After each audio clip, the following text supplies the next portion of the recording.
না, আমার যতটুকু ভয় ছিল, যতটুকু জড়তা ছিল, মাননীয় প্রধানমন্ত্রী যত সহজ সরলভাবে আমাকে গ্রহণ করেছেন, আমার কাছে ভালোবাসা দিয়েছেন, আমার কাছে অঙ্গীকার দিয়েছেন, এর চেয়ে বড় আমি আর এই দুনিয়ার বুকে কিছু প্রত্যাশা করি না। আমি খুবই লজ্জিত, দুঃখিত। জি। এখানে আমরা মনে করি এই যে রামিসা হত্যা, নৃশংস হত্যাকাণ্ডের যে মানে বিচার, এটা খুব দ্রুত হবে এবং সেটা সম্পূর্ণ রাষ্ট্র সেই বিচার দেখবেন।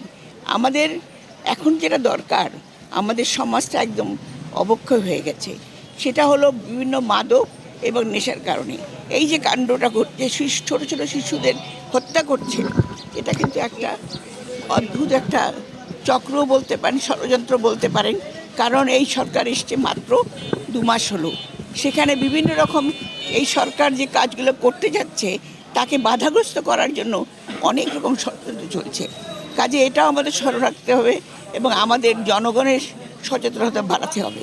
কাজে আজকে আমরা মনে করি মাননীয় প্রধানমন্ত্রী যখন এসেছেন, এখানে নিপুণ রায় চৌধুরী তার ব্যক্তিগত বেতন থেকে 50,000 টাকা এখানে মেয়ের বাবাকে দিয়েছে কুলখানির অ্যাডভান্স হিসাবে।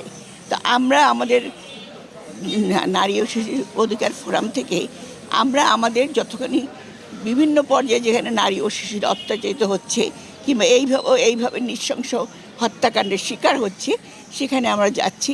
এখানে আমাদের মাননীয় প্রধানমন্ত্রীর নির্দেশে আমরা কাজ করছি।